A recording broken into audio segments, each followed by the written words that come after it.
ବର୍ଷ ସମସ୍ତେ ମୁଁ ବୁଝିପାରୁନି ଏ ବାପୁ ଘର ମତେ କାହିଁକି ଏମିତି ଘାଣ୍ଟୁଛନ୍ତି। ପୁରା ଘାଣ୍ଟି ହେଇଗଲେଣି। ମୁଁ ବୁଝିପାରୁନି ଏ ବାବୁ ମାନେ ମତେ କାହିଁକି ହଇରାଣ କରୁଛନ୍ତି। ହଁ ବଡ ବଡ ବାବୁ ତାକୁ ବା କିଏ କହିବ। ମୁଁ ତ ଚାକର ବାକର ଲୋକ, ମୋର କଣ ଯାଉଛି।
ରଖିଛି ବାବୁ। ଗୋଟେ କଥା ପଚାରିବି, ଆଜି କଣ ବୁଢାବାବୁଙ୍କର ଜନ୍ମଦିନ କି? ଆଉ ବୁଢାବାବୁ କୁଆଡେ ବୁଲିବାକୁ ଯିବେ କି? ଆଚ୍ଛା ମତେ ଲାଗୁଛି ବୁଢାବାବୁ ବୋଧେ ସାନ ବାହାରକୁ ଯିବେ।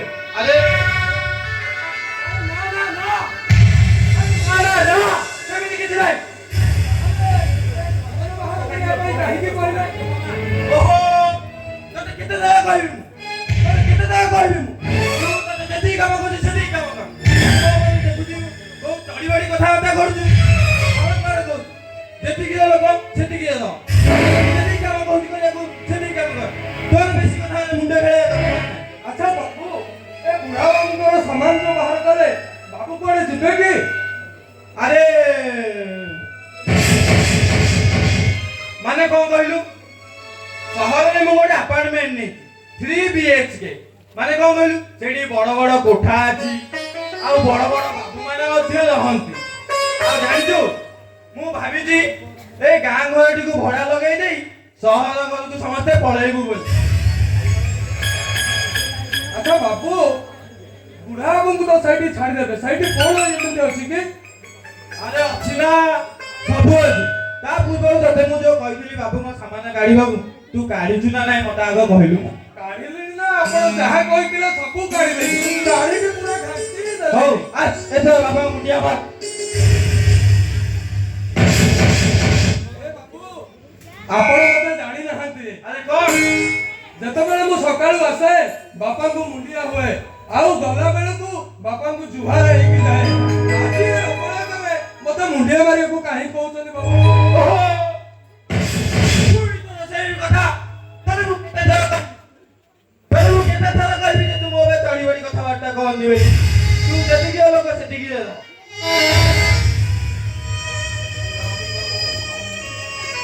ଆଚ୍ଛା ବାବୁ, ବୁଢା ବାବୁଙ୍କର ତ ସାମାନ କାଢିଲେ, ହେଲେ ବୁଢା ବାବୁ କୁଆଡେ ଯିବେ କି? ଆରେ କଣ କହିଲୁ? ଯୋଉ ସହର ଆପାର୍ଟମେଣ୍ଟକୁ ବାବା ଯିବେ ତତେ ମୁଁ କହିଲି। ଆପଣ ତ କହିଲେ ବୁଢା ବାବୁଙ୍କୁ ଛାଡ଼ିବେ, ହେଲେ ମାଙ୍କର ଆଉ ବାପାଙ୍କର ତ ସମାନ ପାଇଲେନି। ଆରେ ସେ କଣ କହିଲୁ, ମୁଁ ଯୋଉ ଜାଗାକୁ ଯାଉଛି ନା ସେଇଟା ହଉଛି ଗୋଟେ ବଡ ରେପୁଟେଡ୍ ଏରିଆ। ସେଇଠି ବାପାଙ୍କୁ ରହିବାକୁ ବହୁତ ଅସୁବିଧା ହବ। ସେଥିପାଇଁ ତାମାନେ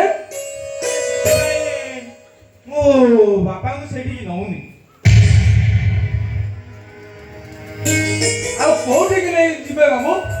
ଆରେ ବୁଝିଲୁ, ମୁଁ ବାପାଙ୍କୁ ଯୋଉଠିକି ନେଇକି ଯାଉଛି ନା ସେଠି ବାପା ବହୁତ ଆରାମରେ ରହିବେ। ସେଠି ବାପା ରହିବା ପାଇଁ ସବୁ ସୁବିଧା ସୁଯୋଗ ଅଛି। ସେଠି ବାପା ବହୁତ ଆରାମରେ ରହିବେ, ବହୁତ ଆରାମରେ। ଏଠି କଣ ଏମିତି ଅଛି ବାବୁ? ବାପାକୁ ମିଳିବ, ବହୁତ ଆରାମରେ ରହିବେ ସେ। କଣ ବାବୁ ସେଇଠି ଟାଇମ୍ ଟୁ ଖାଇବା ମିଳିବ, ସେବା ଶୁଶ୍ରୂଷା ମିଳିବ, ସେଠି କଣ ସୁବିଧା ଅଛି ବୁଢା ବୁଢୀଙ୍କ ପାଇଁ? ଆରେ ଦେଖ, ତୁ ଯୋଉ ଟାଇମ୍ ଟୁ ଟାଇମ୍ କଥା କହିଲୁ ନା, ଯେହେତୁ ସେଇଟା ଗୋଟେ ରେପୁଟେଡ୍ ବୃଦ୍ଧାଶ୍ରମ, ବାପା ସେଇଠିକି ଯିବେ। ବୁଝିଲୁ ନା, ଯେହେତୁ ସେଇଟା ଗୋଟେ ରେପୁଟେଡ୍ ବୃଦ୍ଧାଶ୍ରମ, ତ ସେଇଠି ସବୁ ପ୍ରକାର ସୁବିଧା ଅଛି। କଣ ସୁବିଧା ଅଛି କହିଲୁ? କଣ ସୁବିଧା ଅଛି ବାବୁ? ଆରେ ଦେଖ, ସେଠିକି ପ୍ରତିବର୍ଷ ଆଉ ପ୍ରତି ସପ୍ତାହରେ ଡାକ୍ତର ମାନେ ଆସନ୍ତି, ବୁଢା ବୁଢୀ ମାନଙ୍କର ଶରୀର ଚିକିତ୍ସା କରନ୍ତି। ଆଉ ଯଦି ତାଙ୍କ ଶରୀରରେ କିଛି ଉଣା ଥାଏ ତାଙ୍କୁ ଚିକିତ୍ସା କରି ମେଡିସିନ ଦିଅନ୍ତି। ଆଉ ତାପରେ କଣ କହିଲୁ, ସେମାନଙ୍କ ଯୋଉ ପୋଷାକ ପତ୍ର ସବୁ ପରିଚ୍ଛନ୍ନ କରନ୍ତି। ଆଉ ପ୍ରତିଦିନ ଟାଇମ୍ ଟୁ ଟାଇମ୍ ସବୁ କାମ କରାଯାଏ। ବହୁତ ସୁବିଧା ଅଛି, ସେଠି ବହୁତ ଆରାମରେ ସେ ରହିବେ। ବାବୁ ସେଇଠି ସବୁ ଟାଇମ୍ ଟୁ ଟାଇମ୍ ମିଳୁଥିବ, ସେବା ଶୁଶ୍ରୂଷା ମିଳୁଥିବ, କିନ୍ତୁ ବାବୁ ସେଇଠି କଣ ସ୍ନେହ ମମତା ମିଳୁଥିବ? ସବୁ ମିଳୁଛି। କଣ ସବୁ ସୁବିଧା ମିଳୁଥିବ? ଆରେ ଦେଖ, କେମିତି ମିଳୁଛି କହିଲୁ? ନେଇଯା ଆସିକି ମୁଁ କରୁଛି। ସେଇଟା ହଉଛି ଗୋଟେ ରେପୁଟେଡ୍ ବୃଦ୍ଧାଶ୍ରମ, ବୁଝିଲୁ? ଏଠିକି ନା ଅଛି ସେଠିକି କଣ କହିଲୁ, ବଡ ବଡ ନେତା, ନେତ୍ରୀ, ଅଭିନେତା ଆଉ ଅଭିନେତ୍ରୀ ମାନେ ଆସନ୍ତି ସେମାନଙ୍କ ଜନ୍ମଦିନ ପାଳନ କରିବା ପାଇଁ। ଆଉ ସେମାନଙ୍କ ଜନ୍ମଦିନ ଅବସରରେ ଟେବୁଲ ଟିଏ ପକେଇ ଦିଅନ୍ତି।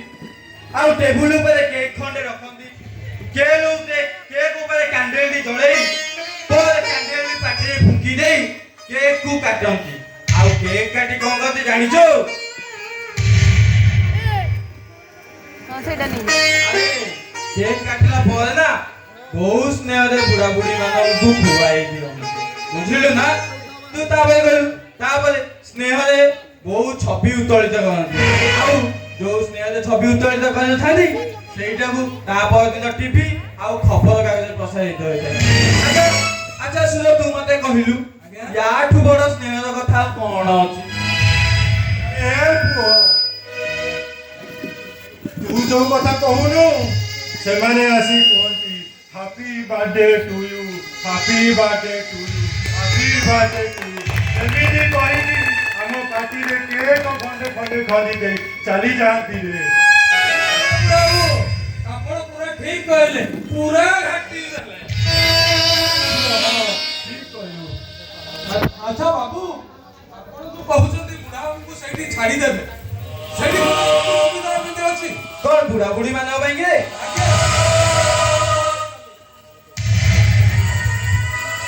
ଆଚ୍ଛା ବାବୁ, ଆପଣ ଯୋଉ କହୁଛନ୍ତି ବୁଢା ବାବୁଙ୍କୁ ନେଇକି ସେଇଠି ଛାଡ଼ିଦେବେ, ମୁଁ ତ ଦେଖିଛି ଏଇଠି ତ କେବେ ବୁଢା ବାବୁଙ୍କୁ ସ୍ନେହ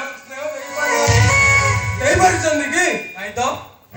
ଆଉ କହୁଛନ୍ତି ପଇସା ଦେଇ ସେଇଠି ସ୍ନେହ ମିଳିବ, ଏ କଥା ମୋର କାହିଁ ବିଶ୍ୱାସ ହଉନି।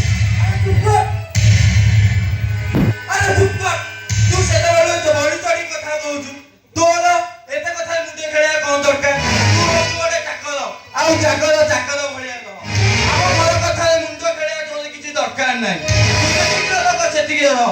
ଯଦି ତୁ ବେଶୀ ମୋ ମୁଣ୍ଡ ଗରମ କରିବୁ ନା, ତୋର ବୋଧେ ଚାକିରି ପିତା ଲାଗିଲାଣି ବୋଧେ। ଏ ବାବୁ, କଣ? ଏମିତି କେମିତି କହିପାରୁଛନ୍ତି?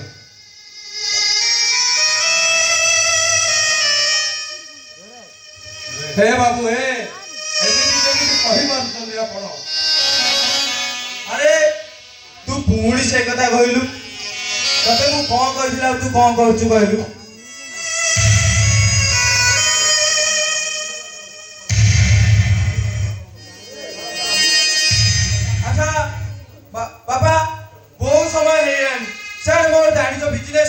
ଗୋଟେ ଅଛି ଚାଲିଲ ଚାଲିଲ ଚାଲିଲ ଚାଲିଲ ମୁଁ ନେଇକି ତମକୁ ସେଇଠି ଆଗ ଥଇଥାନ କରି ଆସେ ତମେ ଏଇ ଝିଅ କଥା କିଛି ଶୁଣ ନାହିଁ ତା ମୁଣ୍ଡ ଖରାପ ତମେ ତା କଥା କିଛି ଶୁଣ ନାହିଁ ଆଚ୍ଛା ଜାଣିଛ ମୁଁ ତମକୁ ନେଇକି ଯୋଉଠି ରଖିବି ନା ସେଇଠି ତମେ ବହୁତ ଆରାମରେ ରହିବ ବହୁତ ଆରାମରେ ରହିବ କାହିଁକି କହିଲ ସେଇଠି ତମେ ରହିବା ପାଇଁ ସବୁ ସୁବିଧା ସୁଯୋଗ ଅଛି ଚାଲିଲ ଚାଲିଲ ମୁଁ ତମକୁ ନେଇକି ଆଗ ସେଇଠି ଥଇଥାନ କରିଦିଏ ମୁଁ ବିଜନେସ୍ ମିଟିଂକୁ ଯିବି ସେଠି ମୋର ବହୁତ କାମ ଅଛି ଚାଲିଲ ଚାଲିଲ ମୁଁ ତ ବାପା ମୋ ପୁଅ ଆଚ୍ଛା ତମେ କଣ ବୁଝିପାରିଲ ନା ତମେ ଜାଣିନ ମୁଁ ଯଦି ତମ ପୁଅ ଆଉ ତମେ ଯଦି ମୋ ବାପା ନ ହେଇଥାନ୍ତ ତାହେଲେ ମୁଁ କଣ ତମକୁ ଏତେ ସୁବିଧା ସୁଯୋଗ ଥିଲା ଭଳିଆ ଗୋଟେ ରେପୁଟେଡ୍ ବୃଦ୍ଧାଶ୍ରମକୁ ନେଇ ଛାଡ଼ିଥାନ୍ତି କିନ୍ତୁ ତମେ ସବୁଦିନ ସବୁ ସୁବିଧା ସୁଯୋଗ ପାଇବ ବୋଲି ତୋର ଏଇଠି ସବୁ ଅଙ୍କ ଭୁଲ ହେଇଗଲା ତମେ କଣ କହିବାକୁ ଚାହୁଁଛ ଆରେ ଏବେ ବି ଯେ ଗୋଟେ ଗୋଡ଼ ମୋର ଘର ବାହାରେ ଆଉ ଗୋଟେ ଗୋଡ଼ ଘର ଭିତରେ କାହିଁକି କାହିଁକି ଆଉ ଗୋଟେ ଗୋଡ଼ ତମେ ଘର ବାହାରକୁ କାଢି ଦଉନ ଯଦି ତମେ ଦିଟାଙ୍କ ଗୋଡ଼ ଘର ବାହାରକୁ କାଢିଦବ ଆମେ ଜଲ୍ଦି ଜଲ୍ଦି ପଳେଇବା ସେଠି ବିଳମ୍ବ ବହୁତ କାହିଁକି ଆରେ ମୁଁ ଯଦି ଦିଟା ଯାକ ଗୋଡ଼ ଘରୁ ବାହାର କରିଦେବି ତୁ ଜେଲ ଚାଲିଯିବୁ ମୁଁ ସେଇଟା ସହିପାରିବି ଆଚ୍ଛା ତମେ ଟେକି ଦବ ଆଉ ମୁଁ ଚାଲିଯିବି ତମେ କଣ କହୁଛ ମୁଁ ତ କିଛି ବୁଝିପାରୁନି ଆରେ ସୁପ୍ରିମକୋର୍ଟର ଅର୍ଡର ଅଛି ବାପା ମାଙ୍କ ବିନା ଅନୁମତିରେ ଯଦି ବୃଦ୍ଧାଶ୍ରମରେ ଛାଡ଼ିବ ତାହେଲେ ଜେଲ ଯିବ ଚକି ବି ପେଶିବ ମୁଁ ଚାହୁଁଛୁ ମତେ ଜେଲ ଛାଡ଼ି ତୁ ମତେ ଯଦି ବୃଦ୍ଧାଶ୍ରମ ଛାଡ଼ି ଜେଲ ଯିବାକୁ ଠିକ କହିଛ ବୁଢା ବାବୁ ପୁରା ଘାଟି ଦେଇଛ ଠିକ କହିଛ ବୁଢା ବାବୁ ପୁରା ଘାଟି ଦେଇଛ ଆଚ୍ଛା ବାବୁ ଆମର ଯୋଉ ଓଡ଼ିଶାର ଲୋକ ଆରେ କୋଉ ଲୋକ କାହା କଥା କହୁଛୁ ତୁ ଆପଣ ସବୁଦିନ କଥା ହଉଛନ୍ତି ସେ କହୁଥିଲେ କଣ କହୁଥିଲା ସେ କହୁଥିଲେ କଣ କହୁଥିଲା ତତେ ସୁପ୍ରିମକୋର୍ଟ ଅର୍ଡର ଦେଇଛି କଣ ଦେଇଛି ବୁଢା ବୁଢୀଙ୍କୁ ନେଇ ବୃଦ୍ଧାଶ୍ରମରେ ଛାଡ଼ିଲେ ବା ତାକୁ ହଇରାଣ କଲେ ଜେଲ ତ ଯିବ ଚକି ପେଶିବ ପୁରା ଘାଟି ହେଇଯିବ କହୁଛି ବାପା ସମ୍ପତ୍ତିରୁ କ୍ଷୀର ହଉଥିବା ବ୍ଲେଡ ପାତିଆ ମିଳିବନି ଆରେ ଶୁଣ ଏଇଟା କଣ ଜାଣିବ କେବେ ସିନା ନ୍ୟୁଜ କାଗଜ ଖବର ବେଗର ପଢିଲେ ଜାଣିବ ସବୁବେଳେ ତ ଟଙ୍କା ପଛରେ ଗୋଡେଇଲା କେମିତି ବୁଝିବ ଏସବୁ ଠିକ କହିଲ ତମେ ଠିକ କହିଲ ବାବୁ ଯେତେ ହେଲେ ପୁରୁଣା ବିହନ ନା ନୂଆ ବିହନକୁ ପୁରା ଘାଟି ଦେଲ ଆରେ ମୁଁ ତୋର କି ଅସୁବିଧା କରୁଛି ରେ ତୁ ମତେ ବୃଦ୍ଧାଶ୍ରମ ଛାଡ଼ିବାକୁ ବୋଲି କହୁଛୁ ଆରେ ଯୋଉ ପିଲା ଉପରେ ହାତ ବାପା ମାଙ୍କର ହାତ ଅଛି ସେଇ ପିଲା କୋଉଠି ବି ହାରି ଆଉ ତୁ ମତେ ବୃଦ୍ଧାଶ୍ରମ ଛାଡ଼ି ଦେଇ ଜେଲ ଯିବାକୁ ଚାହୁଁଛୁ ମତେ କ୍ଷମା କରିଦିଅନ୍ତୁ ବାପା ମତେ କ୍ଷମା କରିଦିଅନ୍ତୁ ମୋର ବହୁତ ବଡ଼ ଭୁଲ ହେଇଯାଇଥାନ୍ତା ମୁଁ ତମକୁ ଆଉ କେବେ ଘର ଛାଡ଼ି ଯିବାକୁ କହିବି ନା ମତେ କ୍ଷମା କରିଦିଅନ୍ତୁ ବାପା ମତେ କ୍ଷମା କରିଦିଅନ୍ତୁ ବାପା ମତେ କ୍ଷମା କରିଦିଅନ୍ତୁ ଦେଖିଲେ ତ ଆଜ୍ଞା ଆମ ବୁଢା ବାବୁ କେମିତି ଘାଟି ଦେଲେ ଆପଣ ବି ସଚେତନ ହେଇଯାଆନ୍ତୁ ସୁପ୍ରିମକୋର୍ଟ ଗାଇଡଲାଇନ କରିଛି ବୁଢା ବୁଢୀଙ୍କୁ ହଇରାଣ କଲେ ତାଙ୍କ ନିଜ ସତ୍ତ୍ୱେ ବୃଦ୍ଧାଶ୍ରମକୁ ଛାଡ଼ିଲେ ଜେଲ ତ ହବ ଚକି ପେଶିବ ପୁରା ଘାଟି ହେଇଯିବ ଆଉ ଗୋଟେ କଥା ମନେ ରଖନ୍ତୁ ବାପାର ସମ୍ପତ୍ତିରେ ବାପା ଯୋଉ କ୍ଷୀର ହଉଥିବା ବ୍ଲେଡରେ ଆପଣଙ୍କୁ କାଳି କଉଡିଏ ଟେ ମିଳିବନି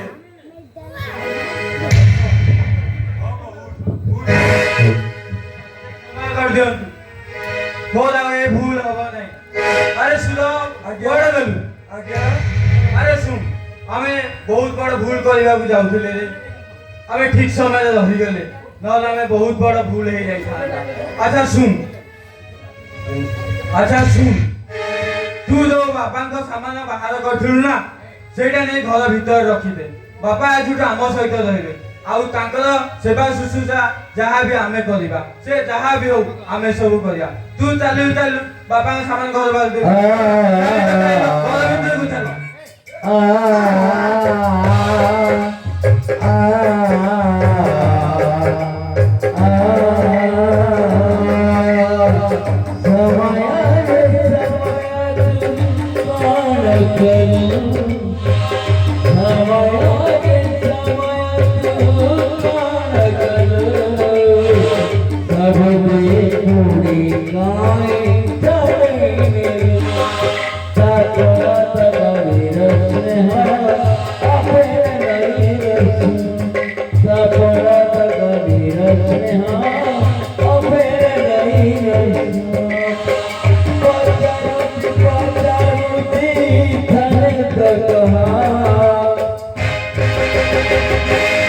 ये पोछी दावा अखिर रुहा ये पोछी दावा अखिर